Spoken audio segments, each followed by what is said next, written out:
Dobrodošli u još jedan InvestLab podcast. Danas je sa mnom Michal Kedzia, partner u Enterprise Investors Private Equity fondu. Enterprise Investors je jedan od najvećih private equity fondova u cijeloj centralnoj Istočnoj Europi i najstariji. Možda nije u potpunosti najveći, ali definitivno je najuspješniji. U zadnjih nekoliko godina, 31 koliko posluju, prikupili su više od 2,5 milijarde kapitala, od čega su svojim ulagačima vratili 4 milijarde eura. Michal Kedzia prisutan je ovdje u regiji već dugi niz godina, konkretno od 2007. godine, gdje vodi kompletno cijelu Adria regiju. I danas će podijeliti s nama priču o njegovim iskustvima u Hrvatskoj i široj Adria regiji, gdje je Enterprise Investors uložio u Intersport, Panpek, Studenac i još nekoliko manjih dodatnih akvizicija. Michal Kedzia, thank you very much for joining us. It's a really pleasure to have you here at InvestLab podcast. So please tell us a little bit more about Enterprise Investors. Well, we're having this year the 31st anniversary of launching the fund. The company was established as a fund manager right after the collapse of the Berlin Wall, at the new beginning for originally Poland, later on the region. Little that I understand Croatian, I believe you already mentioned the numbers, so I will not repeat myself, but I think we invest right now our ninth fund, €500 million, it's the committed capital. As you I think already mentioned, we decided to be and continue to be an active investor across the entire, as we call it, Adria region, with 2 investments right now in Croatia and 3 active across the entire region of former Yugoslavia. Lovely. And so just maybe we can touch upon the investment opportunities and the portfolio selection at the moment. So the companies that are in your portfolio that are directly operating in Croatian market are in fact 3. So it's Intersport, which has really grown up to be the largest sports e-commerce market, as you shared with me, and then Panpek and Studenac. Maybe you can comment quickly about the selection of these companies in your portfolio. What was the opportunity? Yeah, sure. I mean, we would like to consider ourselves a generalist fund. I think we invest across a very broad spectrum of industries. Basically, as long as something is ESG compliant. And it's not real estate because we don't invest in pure play real estate. It's something we can potentially consider as a future investment. It's not a surprise to see that roughly 60 to 2/3 of our historical investments until today are in consumer-facing industries. I mean, the entire region of Central Eastern Europe, or Southeast Europe if you like it, is pretty much has been historically built up with only a low number of exceptions in terms of countries, built up on private consumption, or if you like on the catch-up of private consumption, or this convergence effect towards Western Europe. So we follow the old rule, follow the money, which is if the money is following from personal pockets into private individuals' pockets, into consumption goods, we wanted to be there. Hence, as I said, almost 2/3 of our investments historically were around retail and anything that's consumer-facing, being FMCG goods or other non-durable goods aimed at private individual, which pretty much directs us towards the first industries we started reviewing in this region. I first started traveling on business to Croatia in 2007, so it's quite a number of years by now. And we at first we started reviewing, basically we started to learn the market. Our first investment historically, which was operating predominantly in this part of the world, was the pharmaceutical company that we bought back in 2008, which was a pretty successful investment to us, exited a couple of years later to a strategic player. And then came, already mentioned by you, Intersport in 2016, which was a carve-out from a dominant retail company in Slovenia, which were seemingly falling apart back in these days, and we financed the carve-out and managed to buy out the entire company. I mean, since then we focus on development of the business across all of the countries of former Yugoslavia. On top of it, established an e-commerce platform, which I'm very proud to say that became the largest e-commerce platform for sporting goods as of today in the entire region. Yeah, and today everything is about e-commerce. That's probably... I wouldn't say everything. It's important, but it is a very important marketplace. But let's maybe just focus a little bit on Intersport, and just, you know, I know the story in detail, and maybe you can explain a little bit how private equity invests, and what type of misconceptions you faced when you tried to convince the Intersport owners and management team, as well as the employees of the company, that bringing private equity capital in the company will help companies scale up and develop. So what were the questions that you faced? Normally private equity is something that there is this misconception. There is a famous book called Barbarians at the Gate. So why private equity are not barbarians? Yeah, I thank you for this question, because I think it's a very, very proper one to be asked. I mean, there is a very common misconception that private equity is about squeezing company out of cash, cutting costs, limiting the operation just to squeeze as much as possible in the form of dividends to the owner, which is obviously not true, right? At least not true in terms of what private equities are doing in this part of the world. I think to put it in a very simple form, we make money as private equity investors only if the company makes money, or in other words, if the company grows.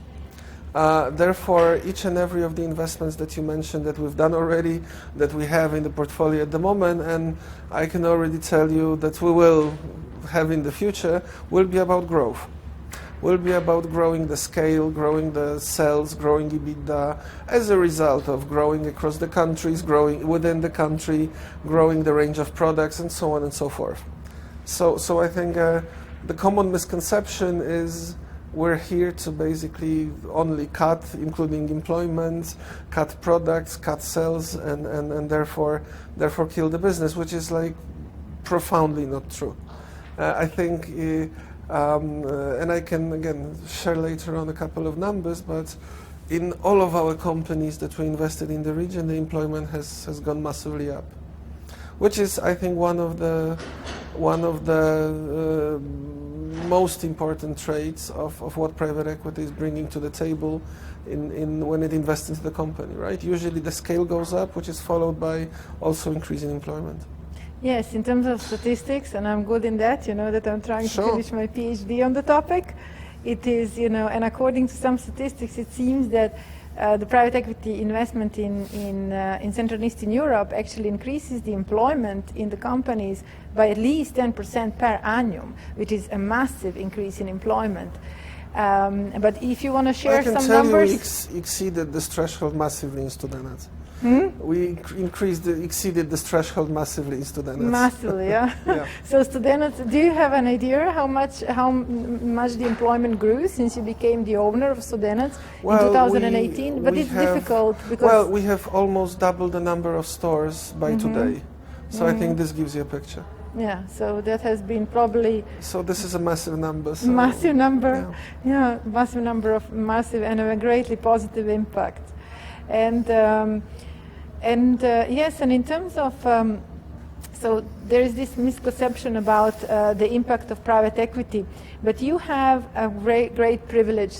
Since you have been in the industry now for almost 15 years, you have witnessed firsthand the transformation that private equity industry brought to the entire region. So Poland is obviously the largest private equity market, but also you cover everything, including, you know, the Adria region, So maybe you can share a little bit with us the impact, what you have seen that private equity as an industry brought to these countries. I think a couple of observations. I joined the private equity industry almost 15 years ago.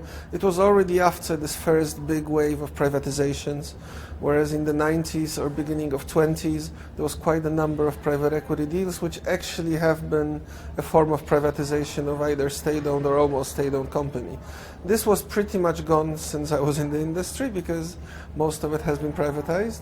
And the business, as I know it, is clearly and obviously focused on entrepreneurs. So what we bring to the table, we bring capital to the people who A, have an idea how to use it, B, can efficiently use it, and C, need it. And the first thing that I believe what we bring to the table is basically a smart capital. It's on top of just having deep pocket and providing capital to a company which has an idea how to use it. We do believe we can help use it simply better and enhance somebody's ideas, maybe bring some new to the table and maneuver the company into less rocky waters. Yeah, perfect. That is definitely transformational impact of private equity, helping businesses to grow and scale up and develop. And you mentioned that private equity is a smart capital, but it is also a patient capital, the one that is prepared to wait for some time and to be a true partner in the business and provide the not just the finances, but also the know-how of how to develop and how to grow the business. And that is a very important feature. I think so. I like to say that our capital obviously has an expiry date, but its expiry date may last very many years. We basically, what I like about private equity is the word private, meaning we do not have to be, our decisions are not driven by what's currently happening on the stock market, public market, even in the general economy, right? I mean, if there is a situation, and I think C19 is a perfect example for that, right? Some of the companies were thriving during the C19 pandemic, some of the industries probably a bit less just because of lockdowns and so on and so forth. I mean, being a private equity owner gives you a lot of comfort because you can just say, I can wait a year longer. Nobody's pushing me. So we can basically have time to recover, to grow further and so on and so forth. So I think in this case, being patient pays. No, absolutely. And you're completely right to mention the effect of pandemic on private equity and venture capital industry. And what we have actually witnessed here in Croatia is that in the past, Croatia used to thrive on tourism. And you know how tourism is important and how Croatia is a popular destination and also very famous in Poland and the region. We have so many people from the region coming to Croatian holiday. It represents approximately 1/5 of our GDP. So it is our bread and butter. But in the pandemic, obviously tourism stopped. On the other hand, private equity and venture capital thrived. Your companies all performed super well in the pandemic, if I'm not mistaken. In terms of and you are a private equity investor, the venture capital scene performed even more spectacular since we had one and perhaps even now two official unicorns that have been confirmed by venture capital investors. We had many more companies who have managed to fundraise and scale their ideas from the Croatian market globally. So we have never ever, we had the record amount of private equity and venture capital investing in the year of COVID, probably the record low number of tourists. But on the other hand, the private equity and venture capital investors, and that is not the least thing, because we had also some of the great fundraisings, and we have completed what I would call the next cycle of fundraising, with 3 new funds being launched last year. We're expecting 2 new funds to be launched very soon. So it has been a very positive effect. Is that the perception that you also share? Well, I think First of all, I disagree that there was no tourism, as you said, because Croatia was far better than most of the Mediterranean countries, right? That's with correct. 50% decline in overnights, the Spaniards, the Greeks would die for that. But jokes aside, no, I think it was a strange year. I think it was a strange year for everybody. It was a strange year for entrepreneurs, strange year for investors. I think I remember the beginning of the pandemic, when for a couple of weeks the business on the New Deal development basically got frozen, right? I mean, because nobody knew what's going to happen. How long are we going to be forced to stay at home? What will happen to the general economy? What will be the short-term implications, long-term implications, and so on? And then, came the second half of the year. I barely remember when I was that busy, right? When we've been that busy as enterprise investors, because the deal flow was pretty much amazingly strong. I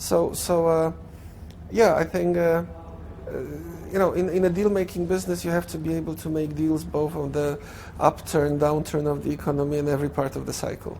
So it's pretty much, we cannot just sit idle and say, hey, this is a crisis year, crisis 2 years. We'll just, stay aside, continue eating management fee and do nothing. That's obviously not the option, right? So regardless whether this is what I believe is a one-off event for the time being, and the lockdown period of 2020, one has to remain being in the buying mood as well. No, absolutely, and you have actually proven that. You are present here in Croatia on the ground with two major investments, and that is Panpek and Studenac, and you have actually increased your stake in both. Panpek, that was a direct increase of the stake, and in Studenac you have completed, as you mentioned, the organic acquisitions as well as the add-on acquisitions, and maybe you can so you have actually confirmed your presence. Yeah, I think in Panpek in the fourth quarter of last year, we bought out the remaining stake in the company, and now are the 100% shareholder. While in Studenac we continue to be, very much sticking to our original strategy of a bit buy and build. That's a mixture of organic growth, opening new locations, as well as buying some of our competitors, right? So we continue to be on this path with firstly it was the acquisition of a company, Starski Supermarketi from Istria. Then we followed on with Sonic. I can tell you we have another one cooking to be announced very soon. So these things continue to happen.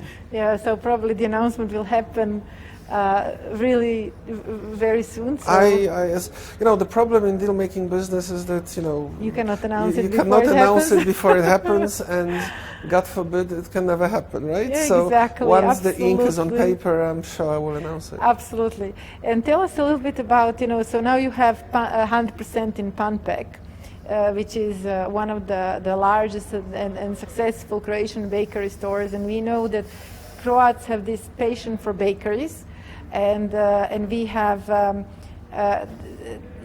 maybe you can just explain us a little bit in detail, and I know that you touched in the introduction, what are you looking for? What is so special about the bakeries businesses? Because to our viewers, it may seem a little bit, we have two of the largest bakeries, Mlinar and Panpek, purchased by the two largest private equity funds. So Mlinar is owned by Mid-Europa, and Panpek is owned by you. Obviously, there is a huge opportunity in that market. So, well, I think. There is a reason for, as you mentioned, the bakery being in very many cities of Croatia and almost every corner. I mean, the quality of bread and pastries or overall bakeries is very high. And over the years, these bakeries started transforming from being only a place where you buy bread and go home into a bit of a, Croatian version of a food on the go unit. They started becoming not only a place to sell bakery products, but also the place to grab a coffee, grab something sweet, and so on and so forth. So I think this is At the end of the day, the trend of eating out and the trend, especially in big cities, where people continue to be more and more busy with a small break for 2020, but I think they'll be back busy again. I think the trend of food on the go, retailing and out of home eating is just going to be strengthened. No, absolutely. And the bakeries, as you put it, they are less and less bakeries. They are becoming more and more, I would say, on-the-go bars.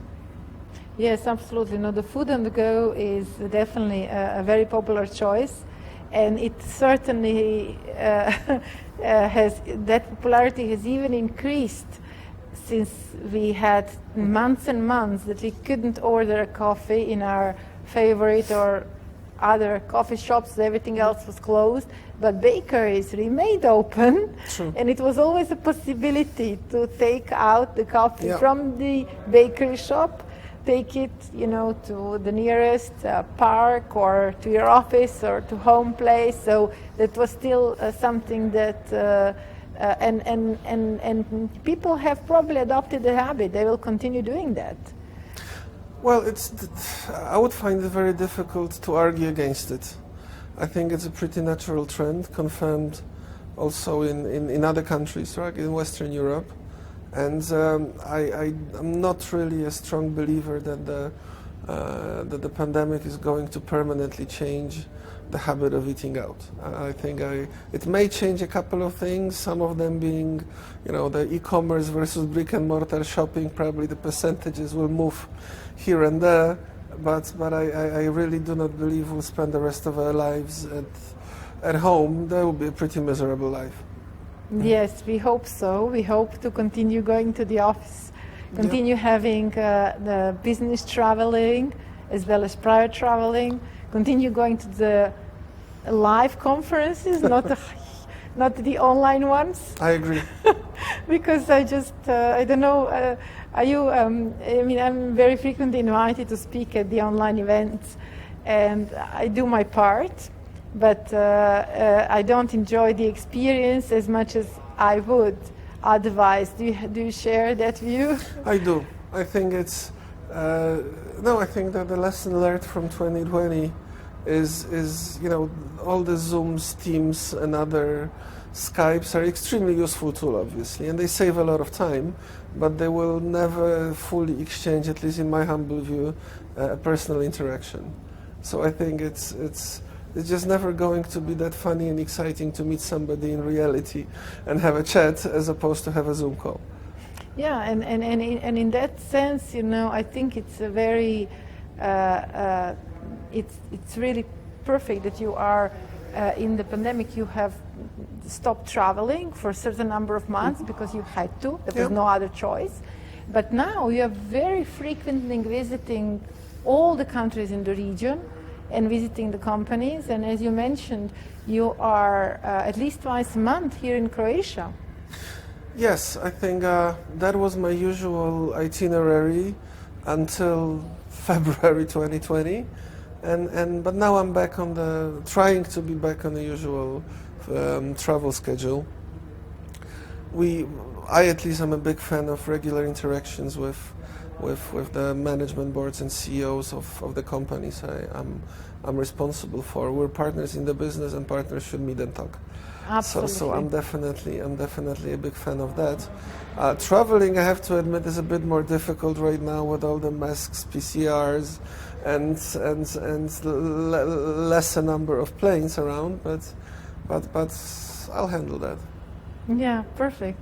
I hope that there will be that we will be moving to more open the way of traveling, especially with the green COVID pass. Or yeah, I think it's just a matter of weeks right now. Mm-hmm. I think it's pretty much, at least I'm always an optimist, and of course the same here. But I think it's we're much closer to normality than probably the general public expects. Mm-hmm. And tell us a little bit more about the way, how does it look managing your company in terms of the companies in Croatia? Do you think Croatia has sufficient managerial talent for scaling up businesses and achieving your investment strategy? Well, I think the short and simple answer is yes. I think I met a lot of wonderful sort of managers, with some of whom I worked with, some of whom we didn't succeed to cooperate, but I do hope for that in the future. I think, at the end of the day, there is always a certain number of talents which are exactly what you're seeking for. It's more often it's about finding a proper company for them to run than the other way around. Mm-hmm. But I definitely haven't encountered in Croatia a situation where we simply, couldn't find somebody for the role we've been seeking for. Mm-hmm. Which again doesn't prevent us also from time to time from importing the managers, right? Which again I don't mind. Actually in both the boards of Panpeg and Studenac there is I think a very healthy mixture of expats and locals, right? We from time to time we tend to import people having a specific set of skills, for instance, from a specific retail format which is not yet present or has not yet been present in Croatia. So instead of reinventing the wheel, sometimes we say, hey, let's find somebody who already has done it here or there, and let's basically start with ready-made know-how. Yeah, that makes... So that's sort of a mixture of, I don't mind injecting knowledge as opposed of taking time to gain it. No, that is definitely a great strategy. So your boards or the companies are represented by half locals and half expats that have percentage experience. differ, but this is a mixture of This is a mixture of whenever we can rely on locals, it's always a better solution because of language and all other reasons, right? But whenever we believe we can add something on top of in terms of know-how not exactly present, we just import it. Mm-hmm. Well, one of the very topical questions that's now on everybody's lips, and it has been just probably emphasized with the COVID situation, is sustainability. The respect for the environmental, social, and governance factors. One of them is diversity. So talking about the boards, what is your position on the diversity component, and how do you implement it in practice? Well, I think first of all, it's an extremely important factor to be taken into account for already some time. It's not I wouldn't say it's not a melody of, this or last year. For us at least, we've been taking a huge focus on that already for a couple of years. And I think it's over the entire ESG abbreviation, I think each letter stands for something else, right? So I think we've been taking care. Obviously, diversity is a very, very important factor. If you look at the composition of the boards or supervisory boards, there is a clear answer how we approach that. And obviously, it's a process, right? Nothing is being born overnight, but I think the most important is to basically stick to your targets and implement whatever you wish to implement. And I think also the overall social responsibility. I mean, we have a rule we never ever breach when investing into companies, right? We never ever invest in a company that we believe is in any way harmful to the society. And it doesn't have to be harmful in an obvious way, like whatever, producing arms. Okay, we wouldn't invest in producing arms, but we would never invest in producing arms because this arm will finally hurt somebody. Regardless whether it's a good guy or bad guy, we just don't want to be part of it. But on top of it, there's a number of industries which are, fully, one could say, legitimate and producing a product which is not under any licenses or limitations of distribution, but sometimes we just believe it's just bad to support it, and we don't do it. So I think in this case, we never allowed ourselves throughout this 31 years of history, and we're making sure not to change it in the foreseeable future, so that we never sort of are in a situation that our profit relies on backing something which we believe is just not okay. We wouldn't invest into this. Yeah, absolutely. One of the things that is really special about private equity and that people don't necessarily perceive. That's another misconception about private equity. Sometimes in Croatian it's translated as risk capital, but it's definitely not risk capital. It's a capital that does a proper and a profound due diligence and trying to really stay away from all these practices that have been happening not just in our region, they're happening all over the place, but in our region, as we are new economies, we have witnessed practices that don't necessarily have high ethical standards, that are prone to corruptions and various interests, and you definitely exclude all of these things from in your investment portfolio. It's a foundation of what we stand for. Mm-hmm. I think we invest into institutional money from people all over the world, which require from us 100% integrity and full ESG compliance. So I can tell you that we're extremely committed to it at every stage of both due diligence and further monitoring of the companies. So I want to ask you a little bit about your, let's maybe just turn a little bit more to your portfolio companies. You touched based on Studenac and the strategy for Studenac. And you mentioned that it is a buy and build strategy. But our viewers are not really so familiar with the buy and build strategy. It has been probably the bulletproof, the most successful strategy in the region. We have seen the grand private equity funds, probably the largest, acquiring the companies that have been developed on the buy and build strategy. One example that is probably the most famous is the birth of United Group that was acquired from Mid-Europa in 2014 by KKR for €1 billion, and €1 billion is a huge amount of money that put the entire region on the investors' radar screen. Then the same United Group was then sold on to BC Partners for €2.73 billion, and this has all been based on the buy and build strategy. So what is so special about buy and build? How you do it successfully? And maybe you can just elaborate, because that is a strategy that our viewers don't necessarily understand very well. Speaking of using the example of Studenac, so we decided the normal thing for a retail network is to grow organically, open new stores, open new locations, develop in this sense, which obviously we pursued this way. On top of it, because we thought there is more to be done, we started also acquiring selected competitors. So the buy and build strategy is usually very successful if the industry is not yet fully consolidated. There you have a number of players of different sizes, which once you do what we call a platform investment or a first company, that can be a basis or a fundament for further consolidation, then you go on a buying spree and start integrating other players. And I think food retail in Croatia is a perfect example of such an industry.